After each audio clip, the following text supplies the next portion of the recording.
when you turn up at motocross track and that, and everyone's walking track, I won't, just because the simple fact is you look at the jumps and you're looking at them like that and just think, wow, I'm going to hit them flat out tomorrow with ruts about that deep. And but like I say, once that gate drops, that's it. You just never think about anything like that. What can go wrong? It's just go. Free running is a sport, it's a job, a lifestyle, an art. It can be pretty much anything you deem it to be. This makes me incredibly proud to say that we was nothing. We was just jumping around on the street at the start, and now we're working for Marvel and Disney and traveling the world.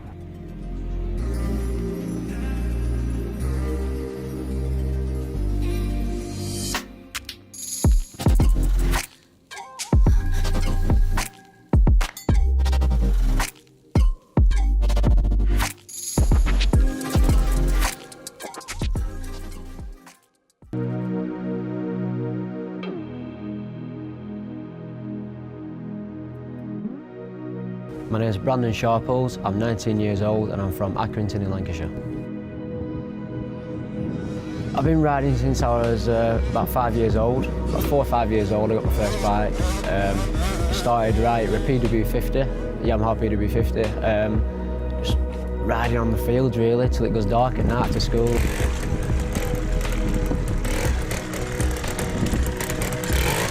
Eventually it just progressed, getting a lot more competitive. And then that's when you start training, you start doing bigger races and stuff like that. And then eventually, after doing many years, I did about 5, 6 years of club events, and then eventually I started winning championships in club events and then progressed to British Championships. My name is Mick Sharples and Brandon Sharples is my son. I showed him off initially how to ride a bike, took him up some local fields, what we have and that, and a very good friend of mine, who unfortunately now is deceased, took him to his first motorbike race. And I'll never forget, because he was 5 years old, he had to be 6 to ride. My friend said, don't worry, we'll just get him in. And there was a line of about 20 or 30 50cc motorbikes, and there was a head, and a head there, and then back up again. And he stuck him on the line and he went out to do his first motocross race at Gorstang.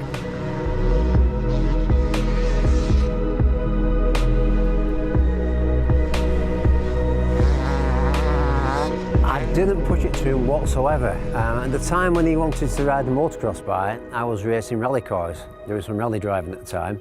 All of a sudden he turns around and he said, I want a motorbike. So I said to my wife Tracy, right, I'll get my motorbike.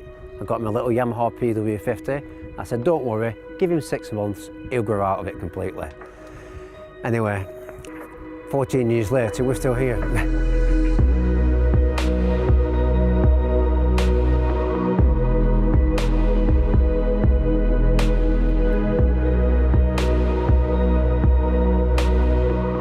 He's done really well. I think he's done well for himself. I think he's surprised himself sometimes with what he's done.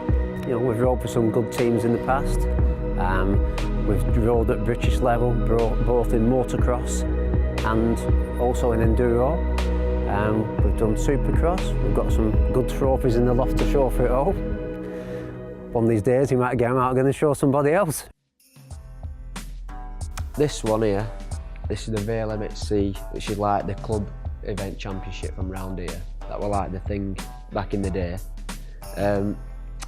Yeah, obviously 2010, so 10-year-old on a 65, I won that. That was my first ever season on the 65 as well, and I won that championship. And then year before that on the auto, I won the 2009 championship as well. So I jumped from auto to 65, and the first year won the championship. And then this one here, this is the most recent one. This is Dean Moore up in Cumbria.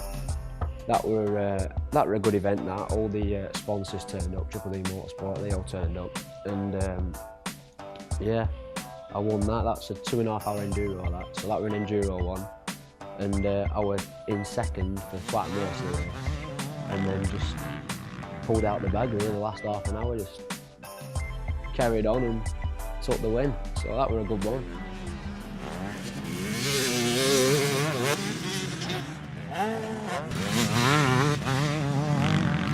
The difference between motocross and enduro is motocross is 20 minutes flat out on a grid of 40 riders all going for one corner, and enduro is a grid of around 20 riders in each rows, and there's usually about 5 rows, and it's usually about a 2.5 hour race with one pit stop at about 1 hour and 15. This is quite a rare bike, to be honest with you. They import these straight from Austria a lot of the times.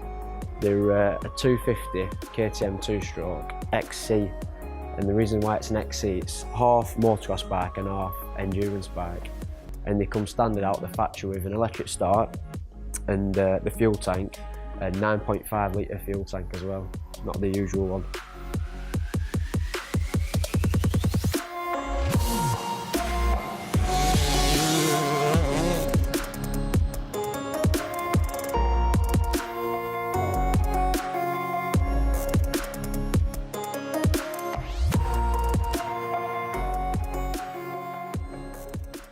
We work as mechanics in Accrington, and that's where we are today, sat in my workshop. I've been here 30 years now. Before me and Brandon, it was me and my dad who had the garage, and we've just carried on. And now it's me and him.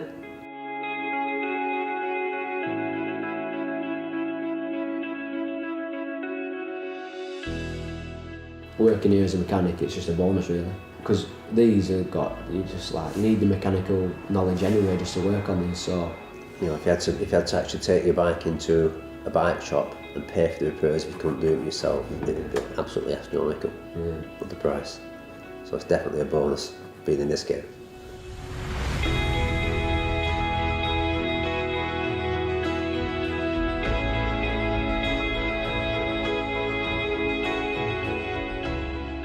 I've done it before where I got a different job, and it was just like time consuming. I mean, riding these is like a job in itself, so working here, my dad really laid back, and I can wash my bike in work time, go to gym sometimes in work time, and ride on a Wednesdays in summer, so.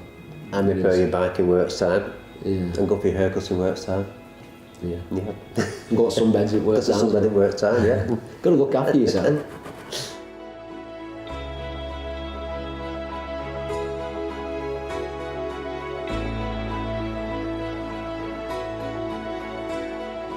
Come on one day and you said, I want a motorbike. And I said, what do you want out of a motorbike? I said, you can't even ride your pedal bike without stabilisers.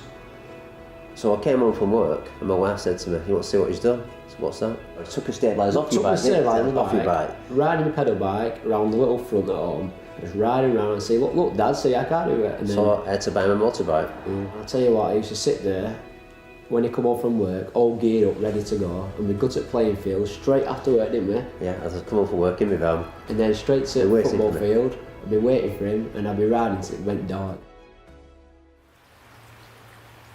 I'm a 14-year-old, and I was like getting top threes in expert, which is like pretty good at like 14-year-old. And I broke my wrist, and then that's it. And it just knocked me back, my confidence and everything really. And it took about a good 2 years to get my confidence back, riding properly and everything. So yeah. I was gutted for him really, because he just got to that level where he was riding with top riders in the enduro scene and getting in the top 3. You know, this is against some people which they're not like us every day. While we're here putting a clutch in the Ford Focus, they're tested in Spain. So, you know, at the time, I was upset for him really. He didn't knock it back because it was quite a bad break. My gran was always telling me, be careful on them bikes, bro. And then when I've broke my wrist or something like that, and I've come back with a cast on or something like that, they're like, see what you're doing for, you're gonna quit now, you're gonna quit. And every time he answers just no, never. I suppose you just get used to it. You know the dangers. You know when you get on that bike behind that start gate. You know what you let yourself in for. You know, as soon as that gate drops though, you forget all about it. Like when you turn up at motocross track and that, and everyone's walking track, I won't. Just because the simple fact is, you look at the jumps and you're looking at them like that and you just think, wow, I'm going to hit them flat out tomorrow in ruts about that deep. And once that gate drops, that's it. You just never think about anything like that. What can go wrong? It's just go.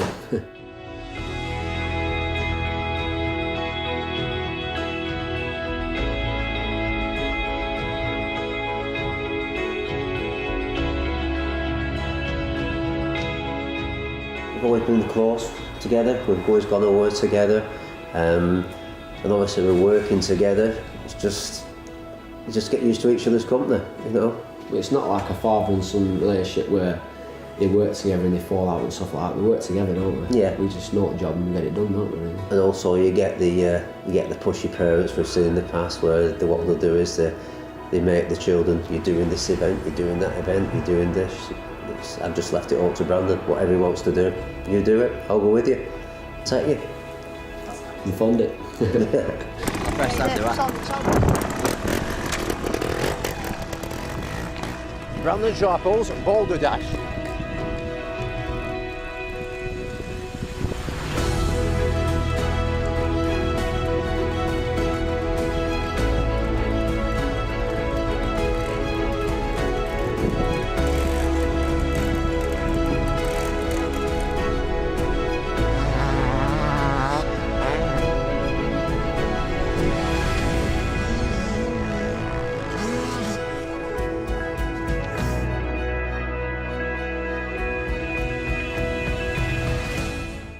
Free running is a sport, it's a job, a lifestyle, an art. It can be pretty much anything you deem it to be. This makes me incredibly proud to say that we was nothing. We were just jumping around on the street at the start, and now we're working for Marvel and Disney and travelling the world. We're still shocked about how much clothing we sell. We're still shocked about how many people want to become part of our academy. So it's still a little bit of a shock to us, yeah.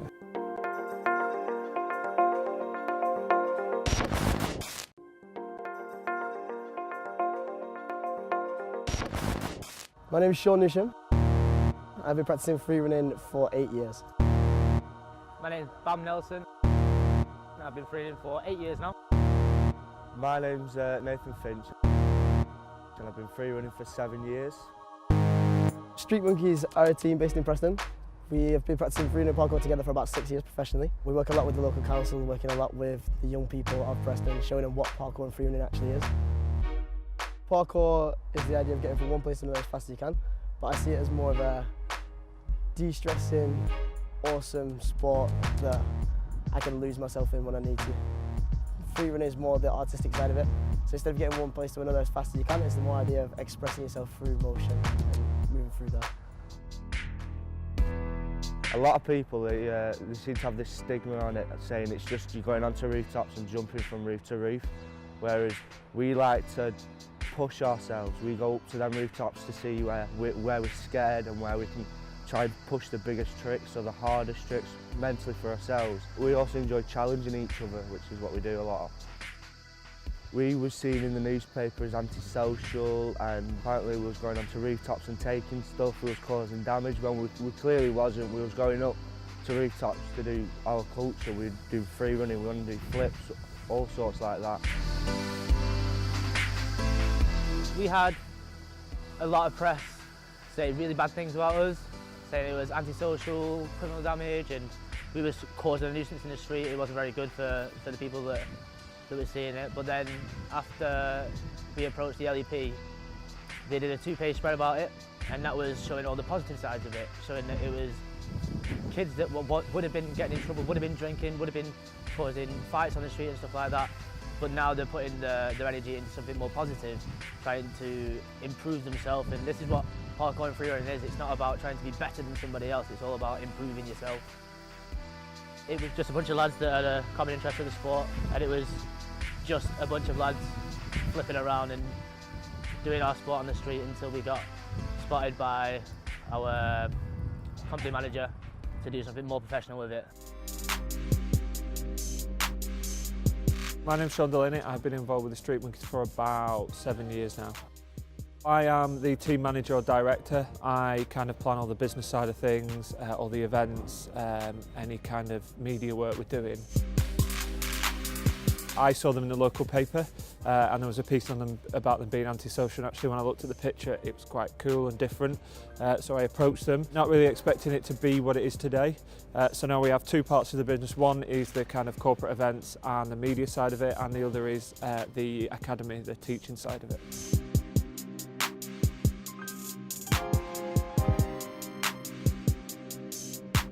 We met originally where the boys started down at the Peace Gardens. When I first saw them, I had a friend who had his own little business, and we said we'll get him some hoodies and stuff.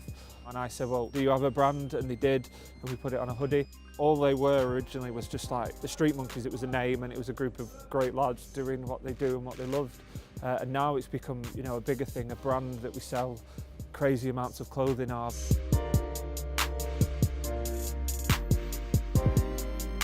When I really first started, it was just me having fun. Then when it started being a bit more professional, doing light switch-ons or music videos, it was overwhelming, and I thought that's as far as it was going to go. It was unbelievable meeting these famous people and doing things for them. We've done some really big things, some not so big things. We've done things for free. We've done things that we didn't really want to do, but we did it for the better of the company and to get exposure or to get us into a better place, which we have done now.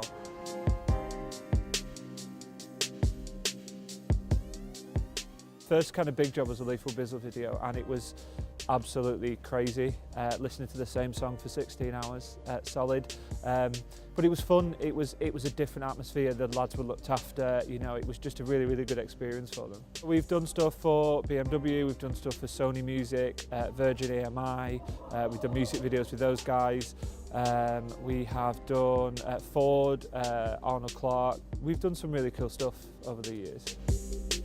More recently, we have been involved with Marvel, so we've got two of the lads doing the stunt work for Marvel, which is great for us. It's kind of taken us that next step up. But it's what the boys really enjoy doing. It's what they kind of want to do more of. So everywhere we went, people were saying, where did you learn, or where can my son learn, or where can my daughter learn? And actually that was kind of where we saw it going. We approached Energy when they were opening to do a video for them, to do the launch of the trampoline park. Very quickly they were like, does some of your lads want a job, you know, can we link in with you? So I went on board with them to do the health and safety. And then about a year ago, we introduced our coaching area into there. So we developed that, and that's where Monday to Thursday our lessons take place. We have our main team, which is just the Street Monkeys, and then we also have our academy team, which we use as more towards our business side, which we take to events. We also teach the academy team. We bring them up from pretty much nothing to where they are now. We get a lot of kids who are already massively talented and stuff that we also develop. Basically, we teach kids from the age of 5 up to the age of, I think our oldest students maybe 40 on, and that is our sustainable income as such. In the same sense as we are branching out the knowledge of freerunning and parkour, but that is there so we can keep developing our business side and keep ourselves pushing so we can take what we do to the next level. For the individual athletes, we're doing a lot of stunt work, working closely with Marvel and Disney at the minute, which is amazing. A lot of the boys are working towards the British Stunt Register as well. Yeah, so that's where I'm going to end up, I hope. I've already been out in France for 6 months, working at Disneyland Paris, which is amazing. Did I ever think it was going to go this far? Not at all. Did I think I was ever going to do what every little boy dreams of doing, and being Spider-Man and creating dreams for all these kids watching me on stage? And I'd never thought I'd do it, but that's the reason why I do it. When I see them little faces just light up, or look, Dad, he pointed at me, and it just makes it all worth it. As a team, we train every day, but myself, I've got another full-time job, I've got a child as well. My daughter's got no fear, and she's crazy, and she's super strong and super clever, and she's always monkeying around on the couch. She's fearless. She loves being thrown onto the couch, and she loves jumping around with me and watching me do all my flips and stuff. She's like a little part of me that's gonna grow up and do as many sports or as little sports as she wants. She's intelligent, so she could be on that side of life. But I'd love for her to try and do what I do. Or if not, I'd try and pursue her doing ballet or dance or something expressive to help me as much as I want it to help her. My mum's always telling me how proud she is of me. They're proud about the kids that I teach, because my mum just sees the videos and stuff that people have uploaded saying, look at what my daughter can do. And it's come from this person, which is me, the coach, and these little kids flipping about. And she loves the fact that I can push children to be able to do that. I enjoy the teaching because I do that quite a lot, and well, when we do start to branch out, I am hoping to be quite high up on the coaches lists and stuff like that. I enjoy my coaching, I enjoy my students. It feels really good when you're doing it, and that's what I enjoy. I get questions like, how long can you do it for? How long will your body let you do it for? But There's athletes out there that are 35, 40 and they're still going, doing stunt work in films, and I think having the abilities I've got, it'd be a waste not to do it. I've had small injuries, twisted ankles, I jarred a nerve in my neck. I've never been in a cast. I did break my leg in 3 places and I didn't know about it until I think a year later. I went to get the same leg x-rayed for an injury and they said I hadn't broke it this time, but we can see where you broke it in 3 places. And I said, no, you must be mistaken. I've never had that leg in a cast. And he said, well, we're not mistaken. You must have just recovered. Surprisingly, with freerunning parkour, it's not as dangerous as people make out. The only time you or your teammates do get hurt is if you're training something stupid, or if something you can't change changes. So like say the weather, say if the equipment you're using is faulty, or say something like this. Injuries do happen, accidents always happen, but again, there's so much less than in competitive sports, say football, say MMA, where it's where you're trying to almost get ahead of your opposition. Whereas in this, you're only trying to get ahead of yourself. You're only trying to be better than you was yesterday. So if you're training safely, obviously, again, accidents happen, but if you're training safely, it shouldn't happen as often as people would think. I have had injuries in the past. I think I say favourite, but I say the most awkward one for me was when I dislocated my elbow. Luckily, it was a clean dislocate, so it was back in with maybe 6 weeks of physiotherapy after coming out of my cast. I was back to training. And it happened through my own negligence. I did the trick, it was a reverse vault across 2 blocks, and one of the blocks had been moved closer to my other one, not packed away, just closer. So from where I was standing, I couldn't quite see, whereas I should have checked it before I went. Went to do it, and the block wasn't there. Landed fully outstretched on my arm, and then my elbow didn't like being my elbow anymore for a little while. When I was 16 and I was first really training, first properly started trying to progress and stuff, I snapped my femur, which is in my leg. I got told by the doctors I wasn't supposed to train again for 12 months, but I've always seen people that whenever doctors have told them to do stuff, they've always said it's about your confidence and about how strong you are. So they said it was 8 months before I was supposed to be walking on my own. I kind of cut that down to 5, and then I started training again within 7 months. It was a really bad break. I started to clean it off. It was also my very first break, which was bad. But yeah, it just happens, doesn't it? And you just get up and you just carry on. This makes me incredibly proud to say that we was nothing. We were just jumping around on the street at the start, and now we're working for Marvel and Disney. But it'd make me more proud, and I'm going to be more proud when I see the students that I taught passing the knowledge on, because that's what it's all about.